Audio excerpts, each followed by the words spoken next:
You know, some people enjoy composing their own music, chord by chord, and others are happiest when they come across that one perfect song.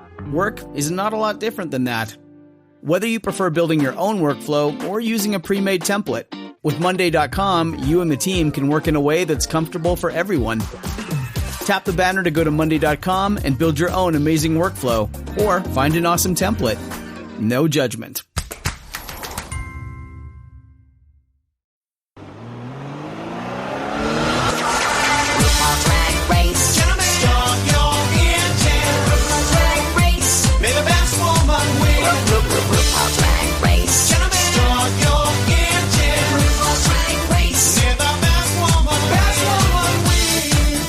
Welcome to the RuPaul's Drag Race Recap Show for Season 6, Episode 10, titled Drag My Wedding.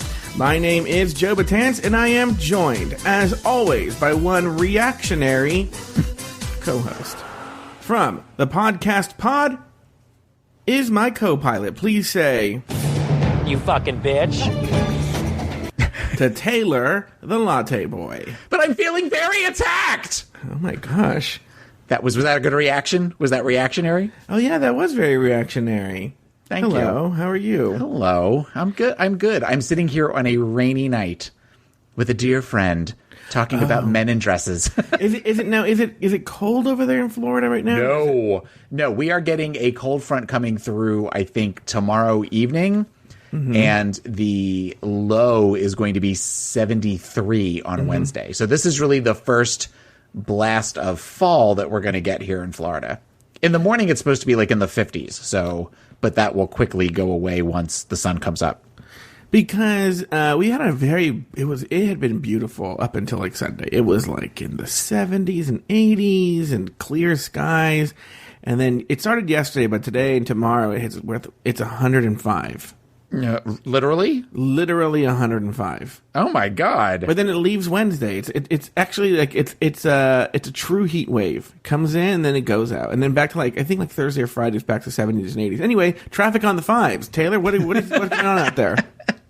Well, we're looking at 275 tonight. There's a backup from exit 43 to 65, which is the Bruce B. Downs Highway. Which I don't think that's a real thing, but you know, you're showing one of our continental differences here. You know, one of the big California, Los Angeles stereotypes, which is true, and I totally hold to it, is we put the in front of our freeways. So we take the 5, or you take the 405, get on the 101. Whereas down here we just say the number. Yeah. You say take 101. You don't say take 101. Take. What are the highways out there? We really are doing traffic. We did weather, and we're doing traffic, and then sports. We have 75 and 275. 75 is the main one that goes up the west coast of Florida and goes all the way to Ohio, and 95 goes from South Florida on the east coast and goes all the way up to Maine. So it goes all the way up the east coast. 95 is what I take to go home when I go to Philadelphia. How long does that take you to get to Philadelphia? It used to take me about 16 hours when I was 19, but now I've definitely slowed down to where it takes about 20 hours. Oh my goodness. Yeah. When I think about how fast I used to drive when I was a kid up and down 95, and the fact that I was neither arrested nor killed in a 1996 Honda Civic. So when you drive, you obviously don't drive in one fell swoop. Oh no, I used to. We do. We drive now that I've got Babalu with me. We drive straight. We just drive straight through in shifts. Yeah, in shifts. We usually drive about 2 to 3 hours each. Do you guys sleep? He sleeps more than I do. I will nod off for like 20 minutes at a time, but I am always in charge of music. That is always my thing. He doesn't care what we listen to, but driving music is very, very important to me. So I have to have the right music. Now, I know you and your co-host, Taffy Carlisle Huffington, recently went on a road trip, and did you manage the music for that one too? No. Because she's a control freak when she drives, and she's in charge of music. Though, actually, when she and I are in the car together, just the two of us, it's rare we have music on. Unless we have a song that we think, oh, do you want to hear the song for a minute? But that usually turns into, I want to play her a song, and then she has to play me 16 songs, and I don't want to hear them. So I just wait until a time when she's trapped in my car or something and she can't figure out how to work a Bluetooth. So I do that. Usually she always wants to drive, so we take her car places, which is fine with me because it keeps the mileage down on mine. And she wants to drive because she's a control freak. Yes. And she will admit that. I'm not throwing shade at anybody. That she says she wants to, and she wants to sit. If she, for some reason, she's not driving, she has to sit in the driver's seat. And if she doesn't get to sit in the driver's seat, then she does things to annoy the person who sits in the driver's seat, in the passenger seat. I mean, like gives wet willies and like reaches around and like pokes at them and stuff like that, until eventually they say, "Oh my God, just take the front seat." Unless you're me, in which case that's not. I will not allow her to win that war. So I just put up with wet willies and getting poked and. Eventually I grab her finger, and then that's kind of because apparently we're like 8 and 9 on road trips. When you and Babalu are driving to Philadelphia, or I know Babalu's from Miami, how long is the trip from your place to Miami? Miami is about a 3 to 4 hour drive. And when you're on that trip, either way, 3 or 4 hours or to Philly, is there ever any roadhead? No, there is not roadhead. There is not roadhead because there's a stick shift in the way. So, and we're both fat. And unfortunately, I think that both of us have enough of a fupa area that getting or giving roadhead would be highly difficult to do. I remember when I was in high school and I had just gotten my license, some guy started to give me roadhead and I did not like it. And what I mean is, like, it made it very difficult to concentrate and drive. Well, to be fair, you were taking your driving test and it was the instructor at the time. No, it was a person my age. And, come on, Taylor. I dated 17-year-olds when I was 17, and I never stopped. Never stopped. You just put a pin in that and just kept going. Mm-hmm. I'm not going to quote, and look, I'm going to give myself credit for not going to Dazed and Confused and doing the McConaughey quote. So you've only received roadhead one time? I tried to reciprocate one time with the same person later, and I found it very difficult. I only remember, I think, giving roadhead one time to an ex-boyfriend. I was like 21, 22. Mm-hmm. And I remember, though he had a really small penis. So that might have added to the difficulty to it. Are you a size queen? No. Neither am I. No, but he had a particularly, I mean, maybe 3 to 4. I'm going to tell you something. The love of my life had a small penis. Really? Mm-hmm. Okay. My ex, Jerome Riley Calhoun, once gave me a hand job while I was driving.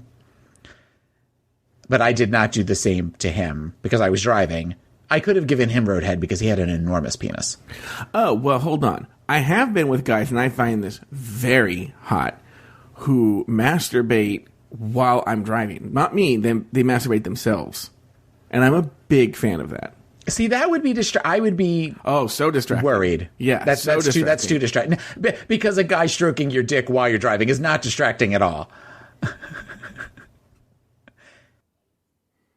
This week, the girls play with paint and are tasked with changing some grooms-to-be into brides-to-be. It's the makeover challenge. Jocelyn gets stuck with a bridezilla, and Adore struggles to do well in the challenge. In the end, Bianca is named the winner of the challenge, while Adore and Jocelyn are placed in the bottom 2. Adore is forced to lip-sync for the second time in a row, but manages to send home her rival, Jocelyn Fox. Taylor, name 2 things you liked about this episode and 1 thing you did not. This was an episode, we were just talking about this before. I had a hard time liking a lot about this episode. I liked the main challenge. I always liked the makeover challenge. I think that you have the potential to make a lot of changes. However, this was an ugly group of brides, which we'll talk about later. And I guess something else that I liked was, if I could speak specifically to the challenge, I thought Bianca's dress that she made for her bride was probably the prettiest of all of them. Something I did not like at all was the mini challenge. Actually, I have 2 things that I didn't like. Can I say the two things? Is that okay? Yeah. Yes, go ahead. All right. I didn't like the mini challenge. The mini challenge to me kind of felt like we're going to try to embarrass them by doing all this weird twerking and rolling around, and just some of the shots and the fact that RuPaul was kind of standing over them on the weird crane thing. It just felt gross to me. I also, for some reason, cannot stand David Burka. Mm-hmm. There's something about him that he just seems like such a latch on to me that there's something smarmy about him, and he's cute too. But I see him and I'm always just kind of like, oh, you just want to be Mrs. Neil Patrick Harris. Should we talk about that right now? Because I don't have them in the script. Because I have thoughts on David Burka too. Okay, yeah, go ahead. So, without sounding, because this is not a name drop, because I don't know Neil Patrick Harris, nor do I know David Burka. But I have met Neil Patrick Harris several times because I'm a member of a private club in Los Angeles called the Magic Castle. And okay. It's a private club for magicians, and Neil Patrick Harris was the president for a couple of terms. Okay? Right. And so, especially, I used to like to go on slower nights, and that's when they have their meetings, their board meetings. And so, if you were there, you would see Neil Patrick Harris just hanging out. Okay? Is this something you're allowed to talk about? Yeah, why can't I talk about meetings? Oh, I don't know if that was something where you would, like, confidentially, you couldn't talk about things that happen at these meetings or anything. I'm not at the meeting. I'm just saying, go to these meetings. No. I'm sorry. I'd go to the Magic Castle, and they have the meetings at the Magic Castle in a little room, and then when they're done, he just would hang out for a little bit at the bar. Okay. Yeah. Okay. So imagine like a country club for magicians. Imagine a country club for weird people and freaks and loners. I just realized something. Yes. Will I get to go to the Magic Castle? Yeah. Oh, okay, cool. All right, okay. Go ahead. Go ahead with your story. Okay. So, and so I've had several conversations with Neil Patrick Harris. I actually find him to be, in person, the couple of times that I had a conversation with him, very friendly, very nice, a lot nerdier than you would think. That doesn't surprise me. You know, I think he tries to come off as cool guy, especially with the whole Barney from How I Met Your Mother. I think he tries to pretend he's that character, but I didn't get that sense in real life a couple of times. Granted, I probably had a combined 10 minutes of conversation with him and Neil Patrick Harris in my entire life. Okay? Right. One time, now they do have these biannual swap meets where magicians sell stupid magic shit, right? Okay. And this must be like 15 years ago now, or, around there. I went to one of those, and Neil Patrick Harris was there with David Burka. And David Burka was just hanging out. I didn't know he was with Neil Patrick Harris, actually. I just saw him standing there, and he's very handsome. So, of course, I went to start talking to him. And I found him to be very... Because he was handsome and at this point about 23, so... Yeah. Well, hello. Oh, hi there. Right? Poof. Abracadabra. Abracadgrab you. Anyway. Alakazam my ass. Yeah. Bibbly bobbity boo. Anyway, that doesn't make any sense at all. And I had like literally the kind of conversation you have with like a shitty, like someone's just standing there conversation with Dave Burke, and he was pleasant enough. Mm-hmm. I want to say that I think they're nice people. That said, if I was David Burka, I would just be like, I'm married to this rich guy, and I'm just going to be a rich guy who's married to a rich guy, or start some sort of charity, do something else. I wouldn't try and do show business. And this David Burka, and what's the funny thing is it seems so desperate because yes, if he doesn't succeed in one, he goes to a new thing. Does that make sense? So first he was an actor, and then the acting thing didn't work out. Then he was like some sort of like food and travel host kind of thing. He would like Neil Patrick Harris would bring him out to make food on talk shows and stuff like that, and like that they were on Barefoot Contessa. Yeah. They try to get bringing out my good friends Neil Patrick Harris and David Burka. I was like, what? Yeah. Why? No, they're not your friends. And your feet smell. And stop saying that about her. I love her. What pills did you just take? I just took ecstasy. No, just. Wouldn't that be awesome if I did a Drag Race episode with you on ecstasy? You're just touching the microphone. I had to take my diabetes medicine, my Genta Duetta. That's my drag name. Ladies and gentlemen, coming to the stage, Genta Duetta. That actually is a great drag name. Think about it. Sorry. So anyway, so getting back to the latch on. Yeah, and so now I think when this episode came out, it was I can't remember what it was. David Burke. You could tell two things. David Burke was trying to promote himself for something. I almost think he was trying to audition for a judge position on this show. Yeah, I could totally see that where they want him as the new Santino. Yeah, and like, this guy is a dead man walking. Why don't you come on for an episode? And then also you could tell that, like, David Burka was like Lucy and Ricky. He was like, well, Neil, I want to be on RuPaul's Drag Race. Come on with me. Well, can I be on the show too? Yeah. And so, no, I feel that David Burka wanted to go, and they were like, no, I'll bring Neil Patrick Harris with me. And they're like, okay. Didn't it feel like Neil Patrick Harris was like, I have to be here? Yeah.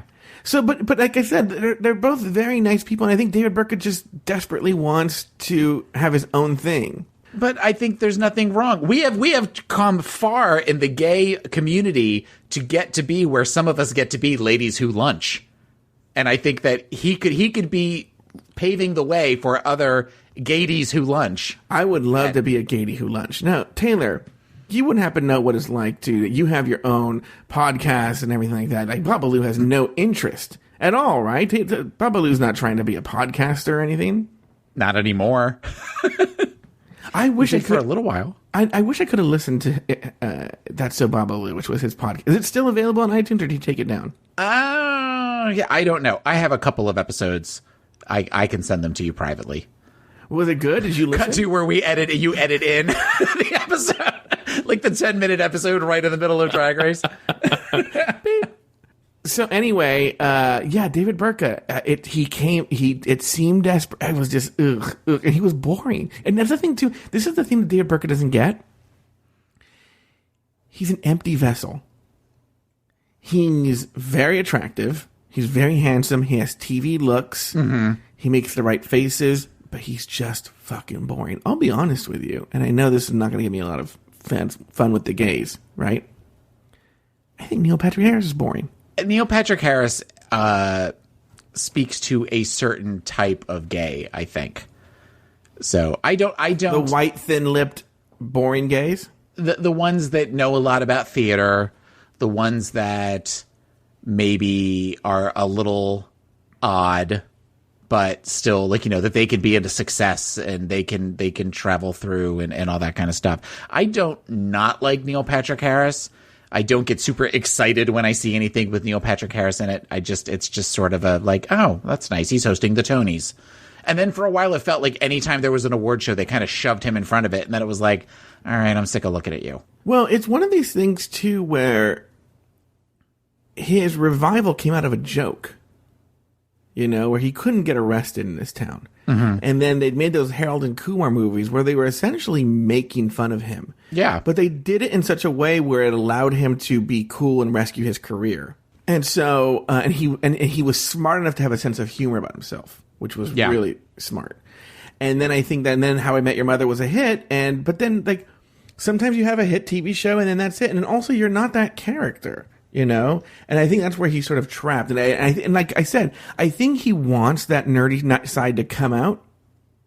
But every time he lets his nerdy side come out, people reject it. Like, what Best Night Ever bombed. That was real Neil Patrick Harris. That's what he's interested in. That's what he finds interesting. But I think that, speaking of kind of bringing it a little bit back to Drag Race, but I mean, we've looked at some of the people this season, and in all of the seasons, is the thing that keeps them there is that it factor, that star quality.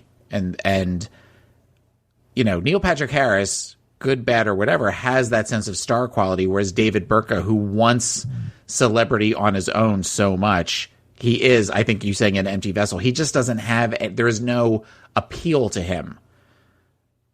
Do you know what I mean? No, I get what you mean, but that's where, going back to the David Burka conversation, and I guess, what are you going to say about this? But, like, I would love to just be like, you know what? I snagged me Neil Patrick Harris. And I'm good. I'm done for the rest. I have Yeah. my strangely Aryan boy and girl that we adopted. No one can get white kids when they adopt. Meanwhile, they got two. Right. And we dress up in hilarious Halloween costumes, and I would just hang out and chill and run the house. Yeah. And there's nothing wrong with that. I've got a year to plan for the Us Weekly photo shoot for the Halloween and the Christmas, and I'm gonna find a little charity that I'm gonna create for like gay homeless kids on the south side of Los Angeles. And that's that. I'm good. I'm occasionally going to have fundraisers. They live in New York now, but you know, whatever. Yeah, but they that's what I would do, and there's nothing wrong with that. All right. How about you? Taylor, you know that I did not like anything about this episode.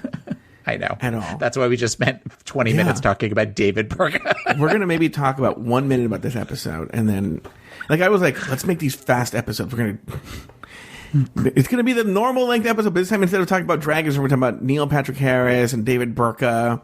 So, anyway, after Trinity's elimination, the girls walk into the workroom to de-drag. One thing leads to another, and next thing you know, Courtney is an awful person. She has some lip sync. Oh, are these threats you're making, little Ava Perone who looks like a sad bird? You fucking bitch. I think Courtney can sometimes come across as unlikable or grand. She probably shouldn't be a blonde every time she's out there. She probably shouldn't look so naked all the time. It does get a little monotonous. They want to see versatility. We all know she's pretty. Give us something else. Pull back to Australia! Later in the episode, Courtney and Adore get into it in the workroom. Oh my god. Adore, your drag daughter's got your natural hog body. That's a compliment. Fuck you. Seeing Adore and her daughter's making me feel really confident. With that fucking honey mahogany dress?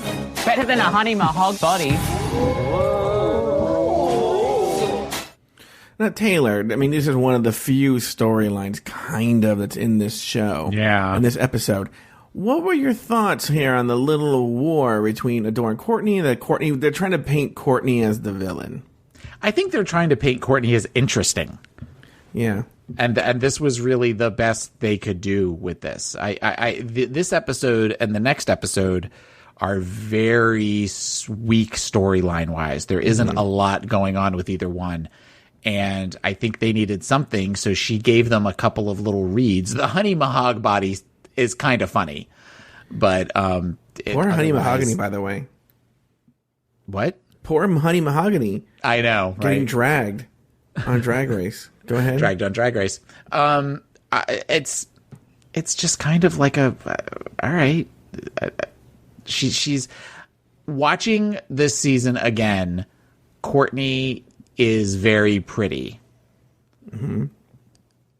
And that's really kind of about it. She seems like a lovely person, but there's not really a lot to do with her, especially now that the storyline with Jocelyn seems to have petered out.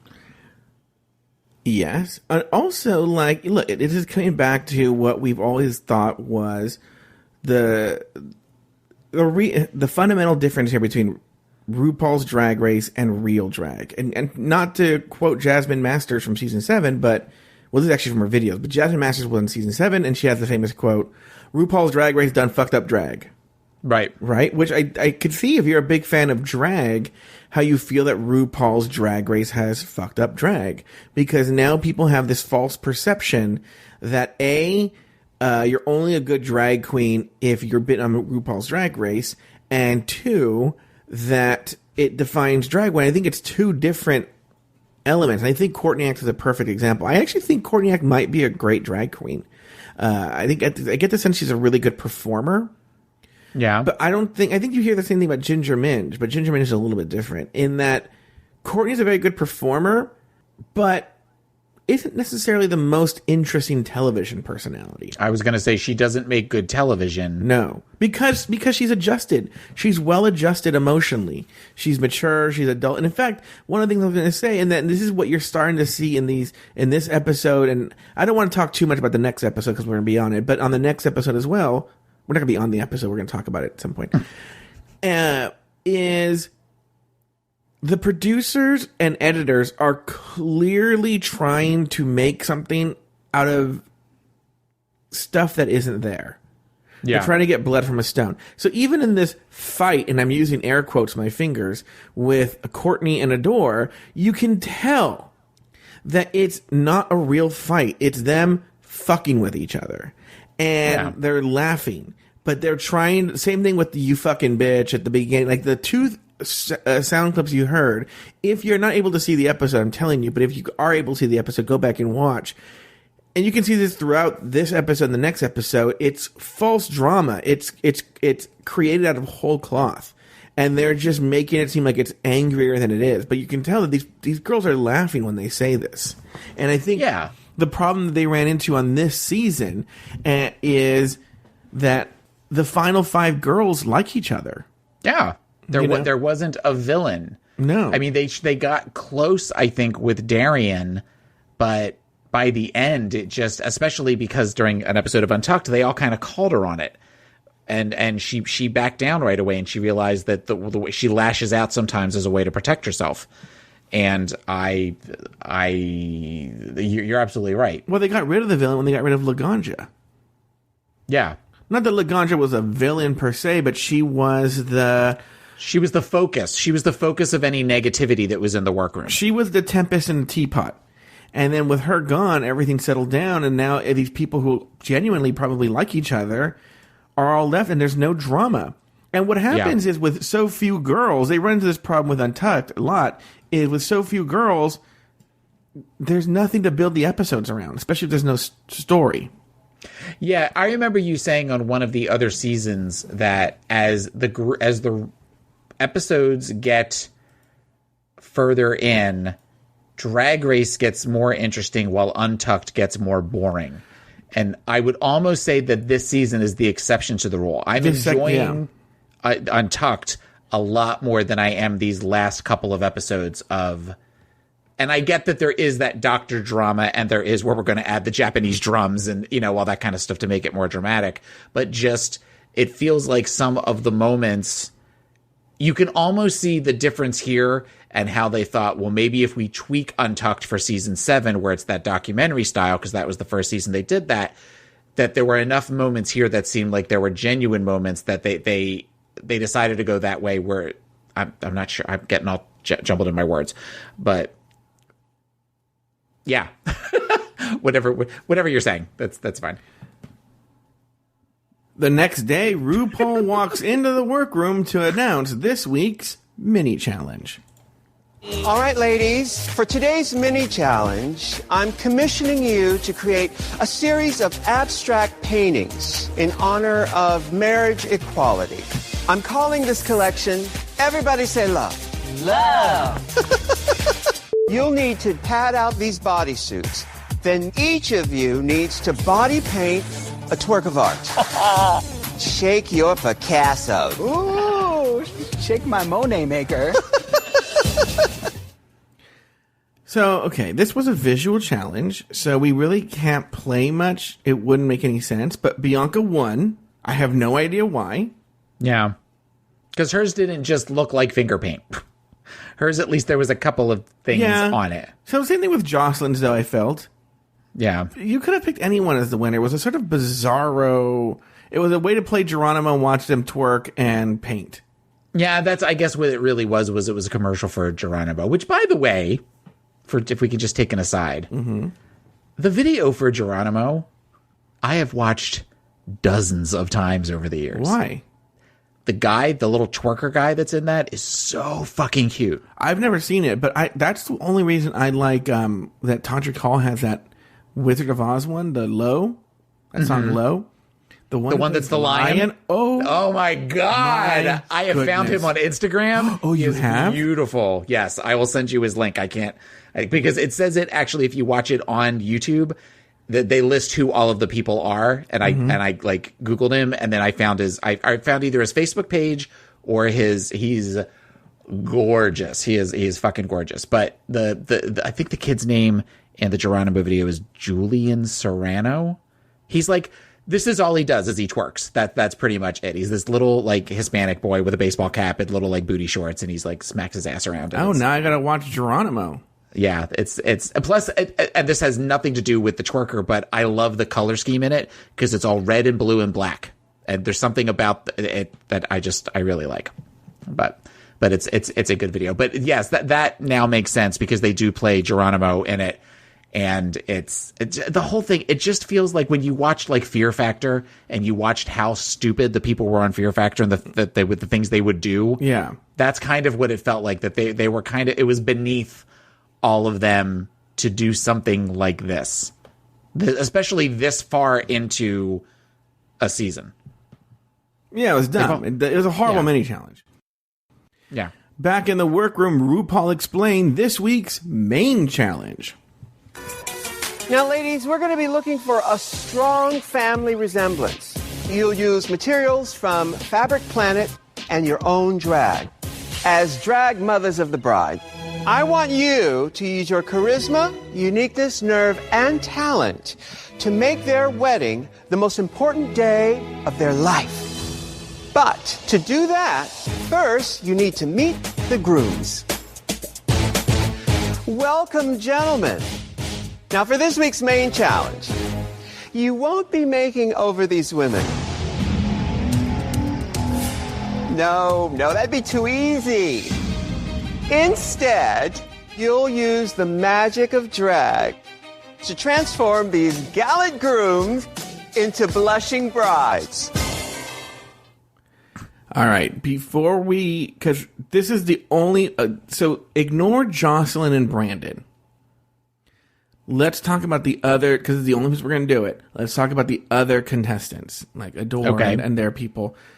Any thoughts on the challenge? We have a whole section for Jocelyn and Brandon. Okay. The only thing is it wasn't an attractive group of men. No. Who made even less attractive women. Strangely, Brandon was attractive, but he was a gross person. That's Jocelyn's, right? Yeah. The one thing that kept going through my head is that Adore's looked like the comedian Nick Kroll. Okay. Like when he does that publicity character on his show, which I know that show got canceled, but that does the whole, I got bangs. Like that anytime that I saw him as Adore's daughter, that was what went through my head. Like he is really not attractive. Mm-hmm. And the one that was Darian's looked like somebody, but I can't figure out who. In drag. Looked like some hard woman that we know, not personally, but that we, like a celebrity, and I couldn't figure out who it was. Nia Vardalos. No, I don't think that, but that's more what Bianca Del Rio looks like. Yeah. But yeah, otherwise, did you have any particular thoughts on any of the brides? No, not really. I mean, this episode, apart from Jocelyn and Brandon, which were the only interesting parts of this episode, during first of all, the actual wedding part, oh my goodness, how fucking boring was that when RuPaul married them and then they each did their fucking vows, which the Brandon and his wife, it was so wooden. It was just, whereas at least the other ones, there was at least a little bit of emotion, and I don't know if it's because he was scared, I don't know if it's because they were, I don't know what. Brandon and his wife? Brandon and his wife. Well, we'll get to that. I have thoughts on that. There's tea on that one. Okay.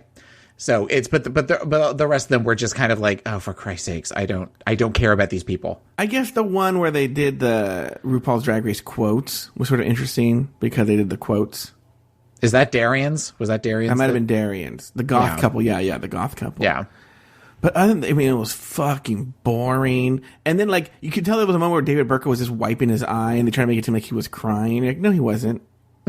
He literally had something in his eye. Right. And it was just, I think this actually goes down as one of the worst makeover challenges. But it was not a good makeover challenge. I wonder if part of that is because there was no emotional attachment for us as viewers. I mean, one that comes to mind as far as the makeover is the Stonewall guys. That was one that where there was a piece of that talked about, our history as members of the gay community, and that there was a piece of that. And of course now I can't remember any of the other ones, but even like last seasons with the crew, where they made over members of the crew, there was a clear love for the show for that. And those people that work on there, that was part of that. Whereas this was just kind of straight couples that love Drag Race that are getting married. I only felt like one couple actually loved Drag Race. Well, it kind of felt like the equivalent of the bachelorette party going to a gay bar. Yes. Like that was very much we're going to have fun and we're going to hang out with, all these drag queens and we're going to say fuck a lot. And they're going to make you look fierce, mama. Yeah, go. That is kind of what this felt like. I just realized that just now. I just had an insightful thought. That's why I didn't like this episode. Okay, continue. Well, there really was only one storyline to follow this week. Jocelyn and her bride, Brandon. First, Brandon seems hesitant to be in the competition. You're gonna look so pretty. Pretty. We can give you some padding, too, so you can have some wider hips. So you'll have some body. Oh, man, I don't know if I want body. Aren't you getting excited? I don't think Brandon has any idea what he signed himself up for. Later, during the table visit with RuPaul, Brandon repeated his reservations. Hi, Jocelyn. Hey, Rosie Q. Hi, Brandon. Hello. I know you're a basketball player. Yes. Tell me this, what will your teammates say when they see you all up in drag? Devastating. I don't want to think about it. You don't want to think about it right now. So. You're going to keep it foxy? Wonk, wonk, wonk, wonk. All right, get back to work. Thanks, Rosie Q. Okay, now you might be thinking, like, why did Joe just include that part? I have shocking news for you. I'm going to play it again. Okay? Mm-hmm. So. You're going to keep it foxy? Wonk, wonk, wonk, wonk. All right, get back to work. According to Jocelyn Fox, and I know what your argument's going to be right now in a second, and I have an answer for that. RuPaul invented the wonk wonk and invented it right there. No, she's done it before. Editing. It was always in the confessionals or something like that they just put it in other places. But that RuPaul, this is according to Jocelyn Fox. Okay, well, I mean, people have the same argument. That, wait a minute, there's always this whole like weird like, what's the name of that thing that phenomena where you think something happened, but like the Berenstain Bears. Deja vu? No. It's like I forget what it's called. The phenomena is named something, but like for instance, did you know it's the Berenstain Bears? Do you know how it's BERNSTAIN? Yeah, but everybody says Bernstein Bears. Yeah, and people swear they've seen books that says Berenstain Bears and stuff like that. And there's also this one. I think the Mandela effect. Thank you, the Mandela effect, because it comes from people are convinced in the 80s there was this phenomena where there was this news story that Nelson Mandela had died, and it wasn't true. I mean, he didn't. Same thing with people are convinced that. The actor Sinbad was in a movie where he played a genie. Right? Okay. He wasn't. Okay. Okay. So, to me, there might be a Mandela effect where they're convinced and they try and go back and find, like she's done it in confessionals. Mm-hmm. But supposedly, I think she did the keep it foxy, and I think she may have even lifted the breast. But that RuPaul added the wonk wonk. This is according to Jocelyn Fox. Okay. So, there you go. Man, we are really looking for content for this week's episode, aren't we? Drag Race Trivia. Here we go. On Elimination Day, as Jocelyn applied Brandon's makeup, Brandon continued to spread his homophobia. You put this stuff on all the time? Mm-hmm. Wow. Brandon is a professional athlete, and getting into drag, it's a huge leap for him. Am I going to be surprised when I look in the mirror? Mm-hmm. You're going to be so pretty. The second I put makeup on Brandon's face, he is not having it. I just don't, man, I don't want my teammates to see me with hips on. What do you really think your teammates are going to say when they see you in drag? Oh, man, it'll be posted all over Facebook. You know, the locker room chat that we have, it's going to be a disaster, man. Like, it's going to be some serious questioning. You just got to be secure with yourself, Brandon. No, I'm very secure with myself. I just In my profession, it's not funny for a gay person to, come in the locker room. I'd rather someone be straightforward and say, I'm gay. If they're in the locker room with me, I don't want them, checking me out either. If your intent is that a gay man in a locker room should be open as gay because everybody should be able to express their sexuality freely, then that works for me. But if it's, I want him to let me know I'm gay so that I know that he's not looking at me or I feel uncomfortable because of that, then I feel like the intent's a bit different. Doesn't entirely make sense to me. I get your concerns, but I think what you're doing is going to change people's minds, especially your teammates. You think so? I know so. On the runway, Brandon has trouble keeping it together and has to excuse himself when he overhears me and Taylor talking about getting rowhead earlier in the show. Oh, man. Yeah, I'm about to throw up.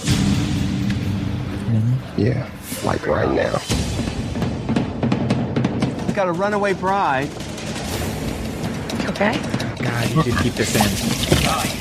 Jocelyn, will you check on your drag daughter?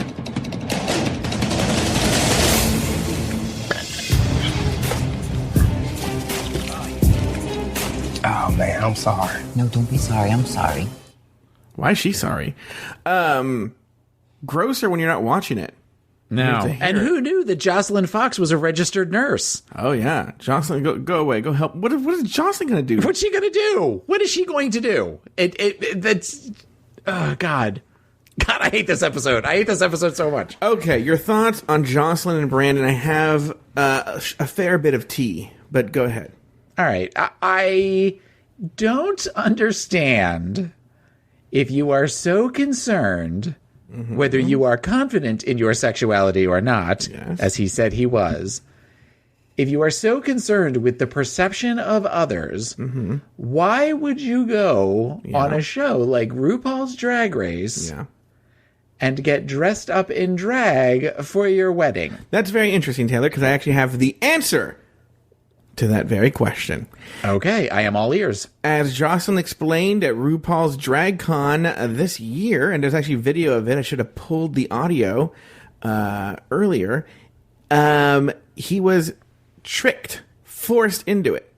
He didn't realize that they were going on RuPaul's Drag Race, and his wife, they were ready. So everyone should know that everybody except, I think it's maybe Bianca's couple or one of the couples. Only one couple.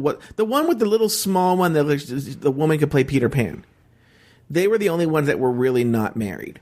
All of them were already married, and they were renewing their vows. Okay. Oh. Yeah. Oh, that makes this all even worse. Yeah. Only one couple was actually getting married on the show. The rest were simply renewing their vows. 1. 2, Brandon and his wife, it's true, he plays basketball for a European league.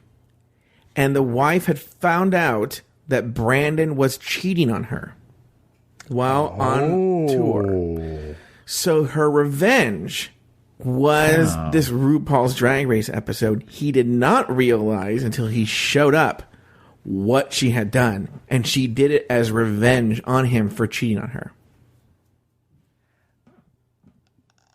Okay. Which, yes, this has sparked a lot of controversy. That's kind of gross. Yes. On a couple more levels. So I'm assuming that they were not married for much longer after this episode. I don't know if they're still married. Okay. So, ew. Okay. I used to write with someone who, and this was a big problem that I had, she could not understand. I mean, literally, it was fights. This would lead to fights. And she couldn't understand what I was talking about. When I would get mad is that every single time we had to punish a character, a male character, she wanted to make him gay. Or do something gay. Or we find out he's gay. Or something about the guy's gay. And I was like, you realize that what you're saying is offensive because you're saying the ultimate punishment for doing bad things is being gay. and she just couldn't grasp what I was trying to come across. Yeah, that's. And I think this is in that same wheelhouse, which is using gay as like, look, I'm gonna embarrass you. You have to hang out with these freaks. Yeah, that's exactly what that feels like. That's exactly what that feels like. Yeah, which is funny though, because in Untucked, when they're going through the elimination and the lip sync and everything, Brandon and his wife seem very supportive of Jocelyn. Seem very much where they're rooting for Jocelyn. Well, they could have grown an attachment to her. And she looks, the wife looks pissed. Because I think at some point she thought, maybe we could win, even though he did look like the female gremlin, like Bianca says. And I thought that was a very odd moment with these two couples, Bianca's couple and Jocelyn's couple, like kind of bickering. That it didn't seem manufactured. It seemed like a genuine, like they were starting to get competitive as they were all sitting watching the final deliberation and everything. So, but that's just gross. That's a sin too, because I thought she was really cute. Now let's get to Brandon's makeup. I think we've discussed this on the show, but I will say it again. Mm-hmm. Another thing Jocelyn and other girls have talked about is that when Trinity left the show, the producers came in and took out all of the makeup that you would use for African American skin after Trinity left. So the only makeup that the only makeup Jocelyn had at her disposal was the makeup she uses on herself. She was using a white person's makeup. She did not have access to African American makeup. And so it was kind of unfair. I kind of feel they were forcing that to happen. It was time for Jocelyn to go, so they're going to sabotage her. Right. But I mean, is that something where, so Bianca won the challenge. Mm-hmm. The mini challenge. Yeah. So is that something where the producer said? I don't know. That might have been whoever got that. Well, okay, but you're also looking at a taste factor there in that I feel like, or at least a knowledge factor of once you start putting makeup that is made for white skin on black skin, most people are going to realize, I've got a problem. I need to figure out a different way to shade or whatever it is. So to do this, is that something where if somebody else had gotten her, like Courtney, if Courtney had gotten Brandon, do you think that the result would have been different? What would the solution be? Well, even just kind of noticing, look, because are they expected to use, are they only allowed to use their makeup? Is that something where they could say, hey, I'm sure Trinity was like, if Trinity talked about this, I'm sure Trinity was like, hey, Jocelyn was like, I need Trinity's makeup. And they were like, can't help. There must be I'm sure Jocelyn's talked about this. The other people have talked about this. So I'm sure they were aware what was going on. And the producers didn't step in to help. I think this is gross too, because essentially what you're making Brandon look foolish for the sake of your television show. So, okay, a dumb question. Yeah. Because now we're getting into conspiracy theories here. So, how did Brandon's wife know that there was going to be a competition where they were going to put grooms in drag to renew their vows, and think enough to say, I am going to get Brandon on this show? Is this a situation in which Brandon's wife happens to know somebody that does RuPaul's Drag Race and knew of this ahead of time? So she said, I'm going to sign up for this because this is a way to get back at him. I don't know the answer to that question. You could go down that rabbit hole of this, and then knowing Trinity wasn't going to be on, so they're not going to have makeup for African American skin. So is that something where you could? This whole thing is just gross. It's just gross. But that's early. Remember, I was saying I made a joke, and I was only 25% joking when I said. I was only 18% joking when I said when RuPaul tells Laganja, I ain't gonna steer you wrong for no television show, girl. And I was like, Well, for the ratings. Yeah, you do all the time. And this is an example where they fucked over Jocelyn or whoever was going to have Brandon. I actually think it makes more sense that they told Bianca pick these people. Because you've heard other stories in the past of the producers telling the queens who to assign. Like, that was the big story in season 8 where Robbie Turner said, remember when Robbie Turner, where Morgan McMichael shot ping pong balls out of her vagina? And then Robbie Turner caught it, and he was able to pick the challenge for each queen. Mm-hmm. According to him, the producers told him who to assign. So they decided that they were done with, much like they were done with Trinity last week. They were done with Jocelyn this week, so they figured let's completely fuck her over. That's what I think, and so I think, look.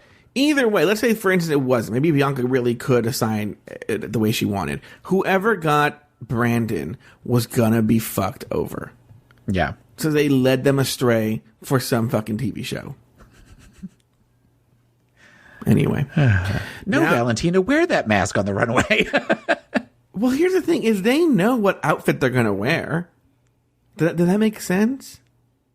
They do a lot. I know they get the list of all of the, make sure you have something that's this, something that's this, that's something right. But this. They didn't know she was going to not take it off, though, for the lip sync. Yeah. Yeah. All right. Okay. Now it's time for the looks. All right. So let's just start with Lady Gremlin herself and her mother, Jocelyn, Fox, and Brandon. Jocelyn is, I don't know what... Jocelyn is wearing like kind of a champagne colored spangly dress with some sort of like bodysuit underneath it or something. And it's horrible. It's a boot. Oh my God. See, this is the thing where they literally, this is homophobic what they're doing here. That lighting, and they did that several times in the episode. It was on Brandon and Jocelyn. Mm-hmm. There was certain lighting where it wasn't that severe. Okay? Mm-hmm. It is so fucking severe here. And she looks at the girl gremlin. Bianca nailed it. That's literally what she looks awful. And then he's standing like, I don't give a shit. He's trying to stand as straight as possible. Like, I don't want to be here. But I actually think Jocelyn looks great. I think she did the challenge. She looks like Mother of the Bride. I give Jocelyn a toot. I give... Brandon Gremlin a boot. All right. So next up we have Adore Delano and Nick Kroll. And I don't get either one of these dresses. She looks like Rosanna Dana. Huh? She looks like Rosanna Dana. Very Rosanna Dana, absolutely.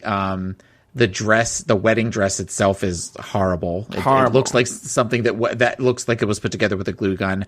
I am never a fan of nude as a color for a dress. And I think that the cut of the dress that Adore has on and the weird like harness thing that she has over her chest just doesn't go. The rips in the stockings and the shoes, the hair, the whole thing it's a mess.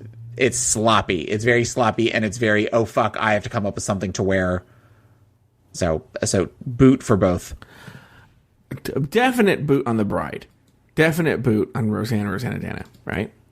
Okay. Adore is a boot, but, going with a new dress, I bet you that would look good on a really, really, really dark-skinned African-American woman. Like, imagine, like, Grace Jones. I feel that color might work on a Grace Jones. Really? I'm just not a fan of that color dresses. It's just not my Is thing. that all her stockings have those holes? I don't know if they all do or not. She might have one pair of stockings that she's just wearing every week, but it's just, I don't get why, if you're trying to go for Mother of the Bride, even trashy Mother of the Bride, no trashy Mother of the Bride is going to wear stockings with holes in them. She looks like a chola who loves big dicks. Boot. Well, her grandmother's a total whore. Yeah. Too soon? It's my first time, everyone. So next we have Darian Lake. Darian is in serving Lane Bryant realness again in her spangly top and black skirt. Sure. And her bride is in all black goth, sort of patent leather with, it looks like some sort of like green cape or something behind her. I'm not exactly sure what that is, but The dress itself, the bride's dress, I liked the bride's dress. It's the hair and makeup on the bride is not, it's kind of severe. But I liked Darian's look, but Darian's look, everything looks off the rack. It's all very off the rack for big girls. Yeah. But I liked her dark hair with a little bit of purple streaks, and it was cute. So I would give Darian a toot. I'll give them both toots for this. Yeah, I'll give them both toots. I feel like Darian got a hard time, which obviously comes up next episode, a harder time than she deserved. But yeah, I think the bride looks fine, and Darian looks like a good mother of the bride. I thought it was good. Yeah, toot for both. All right. So next up, we have Ben de la Creme, who is in a pinky peach 2-piece dress with a big white belt and a big white headband, and her bride is in an outfit that is very, very pretty and something that I could see a bride actually wearing, where it's white and sort of form-fitting with the white gloves, and she has these rose florets kind of all across over the one shoulder and down around the side. It's a very well done dress. It's very, very executed very well. And the makeup is kind of rough, but like we said before, none of these brides are really pretty. So I would give both Ben and her bride a toot. Well, okay, let's start with Ben de la Creme. Ben looks really good. I think it's a very classic Ben de la Creme look. Yes. Giving Ben de la Creme mother of the bride, I think the character already is that person. That makes sense. Yeah. It's almost kind of in her wheelhouse already. Ben de la Creme is very, I think what she is kind of exuding is Joanne Worley. Yes. That's kind of I think she's prettier than Joanne Worley, to say. Oh, absolutely. Absolutely. But that late 60s, early 70s, her style is very much of that kind of the kooky next door neighbor that's just a little crazy and slightly older. Oh, my stars. But still, still has some sex appeal to her. So I would say, like I said, toots for both of them. What do you think? Well, just to go further with alienating any young people from our show, I feel the bride looks like B. Benaderet. This is even Taylor. I lost Taylor in this one. You lost me. B. Benaderet was the original choice for Ethel Mertz on I Love Lucy. But she couldn't get the gig because she was on some other show. So then they put her on that show, Petticoat Junction. Okay. So please Google right now. I'll take out the silence. Please Google B. Benaderet. B-E-A and then B-E-N-A. Let me... Oh, my God. Yes. She does look... She does look like her. Yeah. Poor B. So she was supposed to be like an old lady on I Love Lucy? Well, Ethel Mertz was the same age as Lucy, too. And that was a big war. They have her done up almost like a Victorian old lady with, the Colonel Sanders bow tie collar. These pictures. Well, I think that took place in that era, on that show. No, I Love Lucy originally took place in the 1910s. No, but B. Benaderet was on Petticoat Junction. Right, but I'm looking at a picture of her standing next to Lucille Ball on I Love Lucy, and she's kind of dressed like she's from the 1910s. Oh, I think she played... let's look at her IMDb. She looks like the stereotypical little old lady from all of the TV shows and stuff. You know what? Era. You know what? Because she played that. I'm trying to think of who she played. Yes, now that's coming back to me, and the I Love Lucy fans are going to be so mad that I don't have it at the tip of my fingertips here. Who she put? The I Love Lucy fans, because that is the Venn diagram. Girl, RuPaul's Drag Race. We have gay men. We have fucking gay men. Yeah, we have old gay men. We have old purse-lipped gay men with a wall in their studio or in their office that is nothing but Broadway posters. Well, it says she plays Miss Lewis. I'm trying to think of. Oh, yeah. Okay, yeah. Okay, I remember this episode. We are scraping for content for this episode. It comes from the episode Lucy Plays Cupid, right? Okay. Where Ricky tells Lucy not to get involved in anybody's business, and there are these two old people in the building or something, and Lucy plays matchmaker with... Well, it's this whole really complicated thing where basically they're trying to get these two old people together, but it lands up backfiring on them, and the old lady falls in love with Ricky, and the old man falls in love with Lucy. So it's the swingers episode of I Love Lucy? I think it's that episode. It's basically B. Benaderet plays an artificially made old lady, but she's an old lady in the show. Yeah. She's not really that old. Either way, I give both of them toots. And what do you think? Yeah, both of them toots. B. Benaderet and Joanne Wardley. Both get a toot. Who's next? Next up is Bianca Del Rio, and she is with her bride. Bianca is in a yellow floor-length dress with a large fascinator that looks like a flower, and the bride's dress is very pretty. It also has a little bit of yellow in it, which a yellow hem, and there's yellow at the bottom of the veil, and it's a beautiful dress. And I love the fact that they kind of married the two, pun intended, incorporating yellow into the dress in a way that made sense for Bianca's character. And I love Bianca's hair in it. And this was my favorite look of the 6 looks. Toot. Yeah, Bianca looks great. She looks like a fantastic mother of the bride. One of the things you can't tell with the veil, but you can tell in the episode, the one thing Bianca did that the other queens did not accomplish is she looks like she could be related to Bianca Del Rio. Yes. They mentioned that on the show. Yeah, they mentioned it on the show. But related. Yeah, but none of the other queens did that. And I thought that was really, really smart. Mm-hmm. Big toots on both of those. All right, so finally we have Courtney Act and her bride. Courtney is wearing a nude colored dress that has butterflies, like appliques attached to it, kind of going all over the place. And her bride has on a shower curtain with a blue sash and then some sort of blue underlay to it.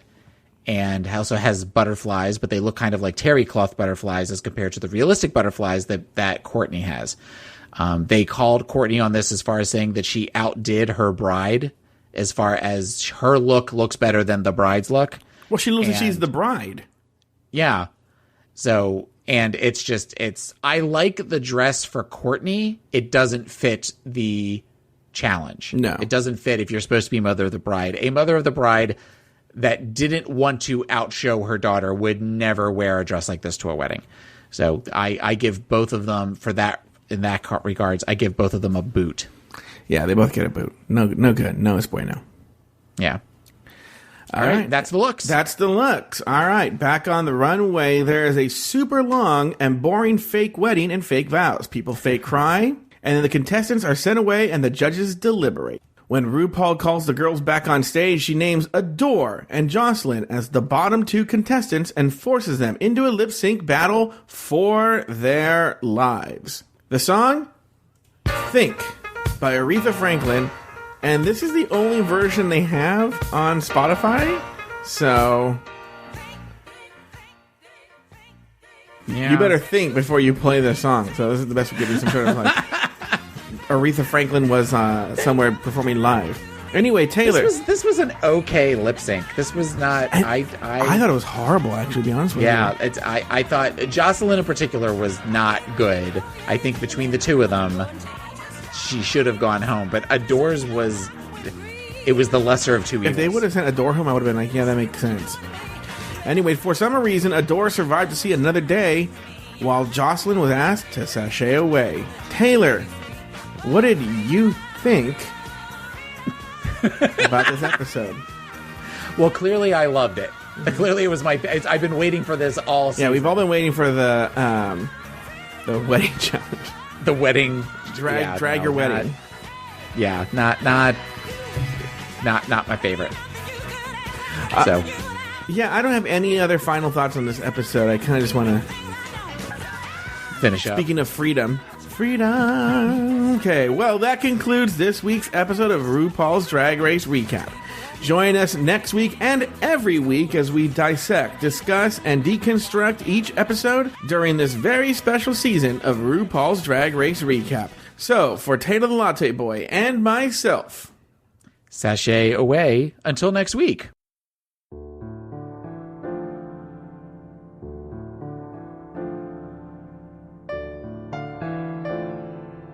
RuPaul's Drag Race Recap is an Afterthought Media podcast.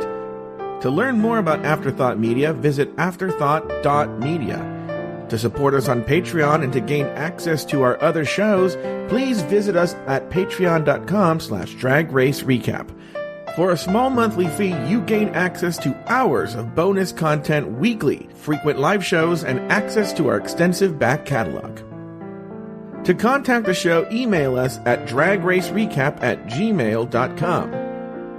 Follow the show on Instagram and Twitter at Drag Race Recap, and follow the show on Facebook at facebook.com/Drag Race Recap. You can find Taylor the Latte Boy on his other podcast called Pod Is My Co-Pilot, available at podismycopilot.com and everywhere you get your podcasts. You can also follow Taylor on Twitter at PIMCTaylor and on Instagram at PIMCTaylor. Joe Betance is the host of many other podcasts, and you can find those podcasts at afterthought.media or at patreon.com/dragracerecap. You can follow Joe Betance on Twitter and Instagram at Joe Betance, that's JoeBetance. This episode was recorded in the summer or fall of 2017 and originally released on Patreon.